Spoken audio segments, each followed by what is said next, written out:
Okay, today I'm sharing with you a watercolor tutorial that was originally filmed in vertical format, so I apologize for the cropping, but let's get started.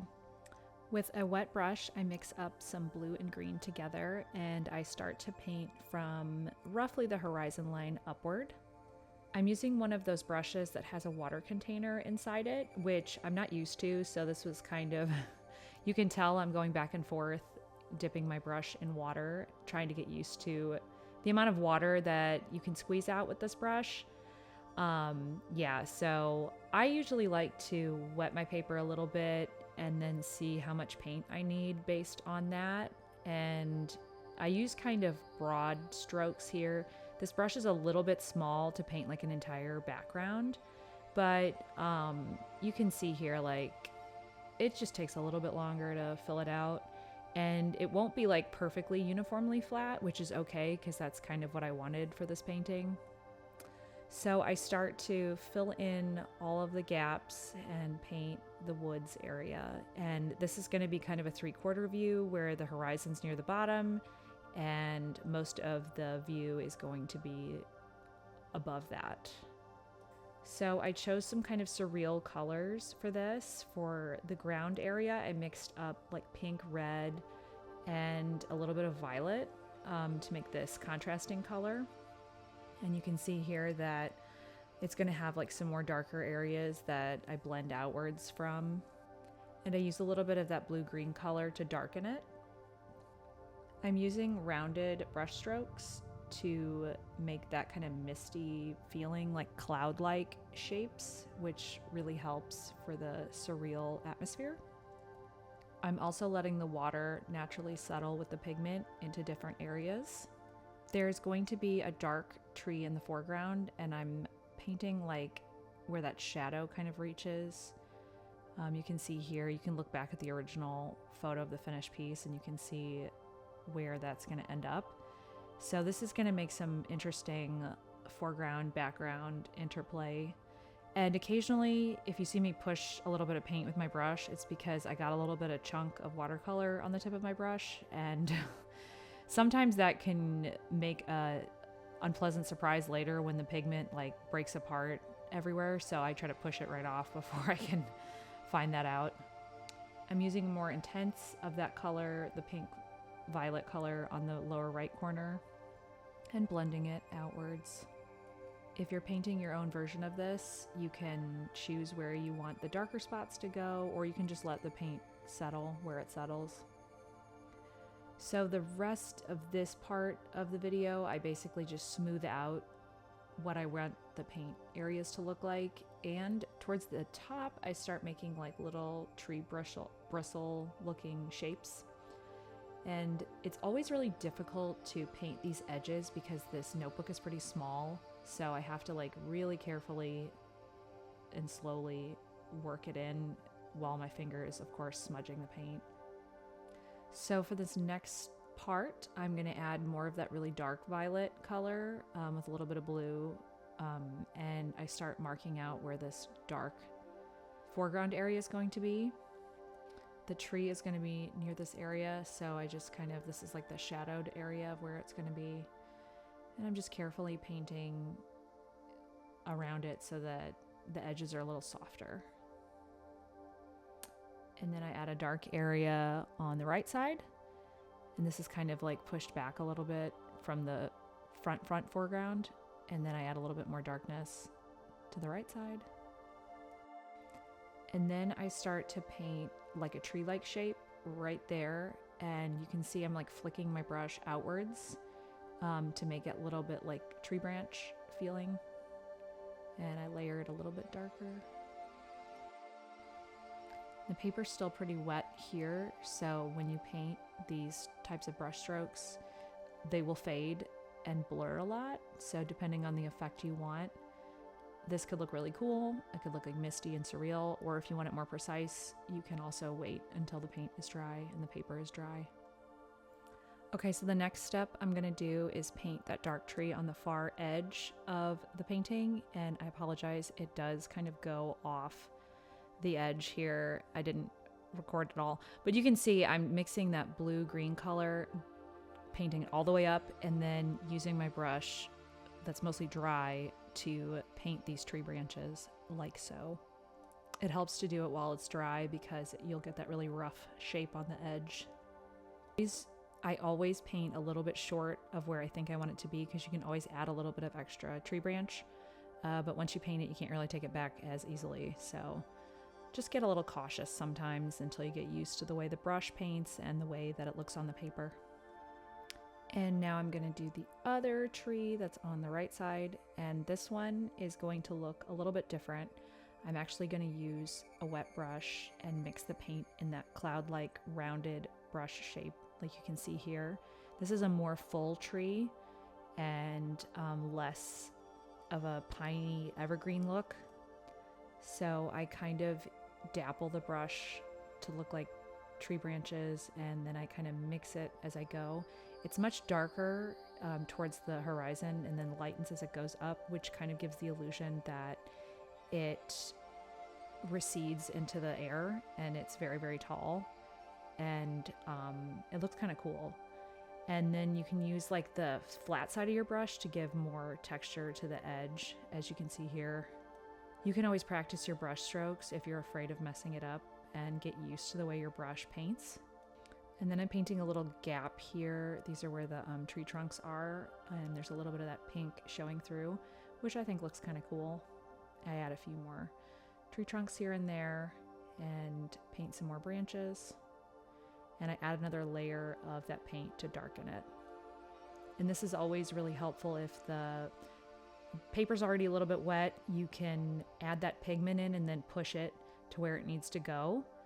It always helps, like I'm working on cotton paper, which is way more forgiving than a lot of the cheaper watercolor papers. If you get 100% cotton paper, it will really step up your game when you're watercoloring.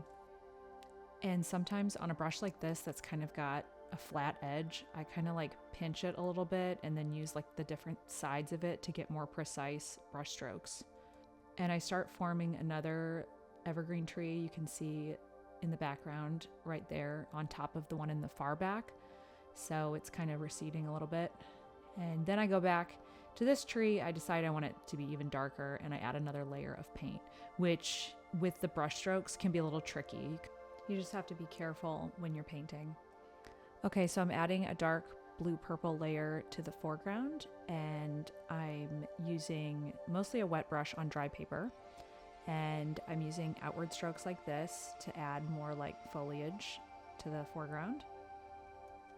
I'm painting outwards towards like the horizon line and towards the foreground area, so this helps like for me figure out where I want everything to go. And since this is kind of like a surreal forest landscape anyway, it doesn't really have to follow any rules. You can just paint it however you want. And I'm adding some like shadowed path areas. So it looks like this on the right side is kind of a path going into the forest. So you have this dark tree area on the left, and then it kind of gradually fades out and towards the horizon line. You can see I'm gradually adding water as I blend it outwards, or I wipe my paintbrush on paper towel to get some of the pigment and some of the water out. And then I add some more of this dark purple foliage to the far right side so that it's kind of mixed in there a little bit with that pink area, and add some brush strokes that resemble like trees and leaves.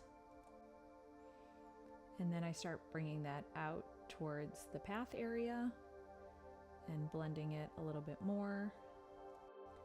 Then I get more of the blue-green color that I originally painted with and paint some more shadowed areas right below the trees.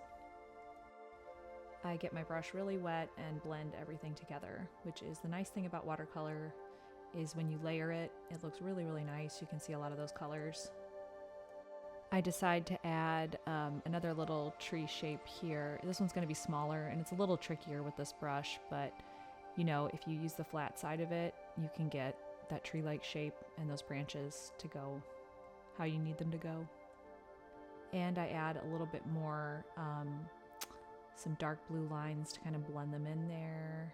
And then I decide to paint this purple tree in the foreground, a little bit darker, which, you know, it can get a little tricky trying to match up those brush strokes, but if you take your time, you should be able to do it. No problem. Okay, so the next step for me is to paint another darker blue tree in the foreground on the right. And this one resembles the other trees. You just add a little bit more pigment to your brush and start painting this smaller tree shape so that it's more visible to the foreground. This one has a little bit more like downward pointing branches. And the whole shape fits in basically on the page. And then right where the trunk and the tree meet, it's like the darkest part. And like most of the painting, we're just gently blending it out so that all the colors blend into the background. I use a lot more rounded brush strokes. I think that blends pretty nicely. And I add another darker purple tree next to the one that was on the left-ish side of the page. And this one's going to be smaller too. So just paint smaller brush strokes and get that tree shape. Okay, now I'm going to start on the big dark tree that's in the foreground on the left. And this one is mostly blue-purple mixed with a little bit of red and a little bit of orange, which is the opposite color, which will make it nice and dark without making it look black. And this part tends to make me a little nervous because, you know, you do not want your paper wet at all. So definitely make sure it's dry and make sure you take your time and that you're careful when you taper the trunk upwards, because sometimes you'll notice like little blobs here and there will make the tree look uneven. And it's okay if the tree looks a little uneven because they're natural and they're never like perfectly tapered upwards. But like sometimes it looks really weird. So you'll have to just I always make it a little bit thinner and then I'll make it a little bit thicker as I perfect the edges. And then this has a really cool like shadow area around the tree trunk. So I'm just carefully painting around that area to make it more like of a gentle blend into the tree trunk. The branches on this tree are a little bit more sporadic and smaller, so I'm just carefully painting them with my brush. They're facing downward and they're like a little bit bare in some areas, if that makes sense. Look a little bit more spiky. So continue that as much as you want, adding as many branches. This one only has branches, I would say, in like the top third-ish, top 40% of the tree. So they got a little like softer than I expected, but that's okay. Just keep painting. Stop when it feels like it's enough.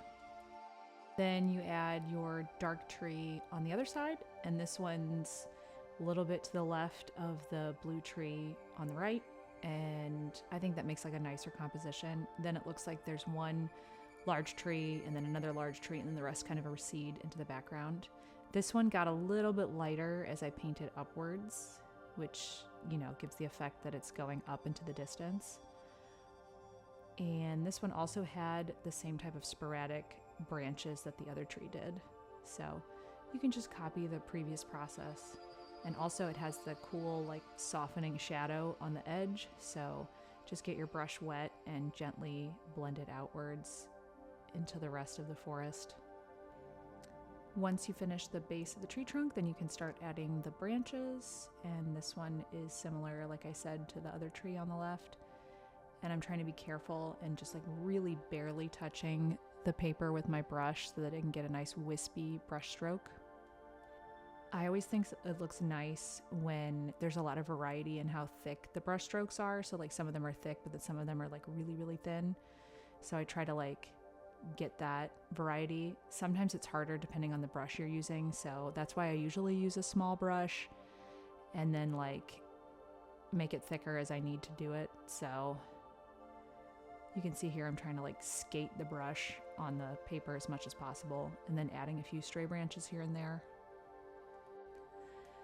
So once I have most of the tree painted, then I decided to add one more layer of darker branches as they get closer to the horizon.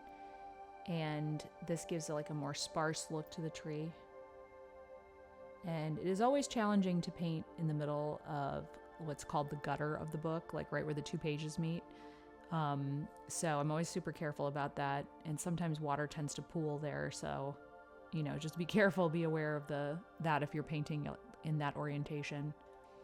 I add a few more branches to the top right side of the page so that it really feels like you're inside the forest and that both sides of the page are kind of surrounding you. So yeah, this basically just, you make your few final touches here and there wherever you want to fill out your branches, wherever you want to add any final darker shadows to, and that is mostly it. I hope this was a fun process for you and you got a cool painting out of it. You can always like and subscribe this and let me know if you want to do a particular tutorial in the future.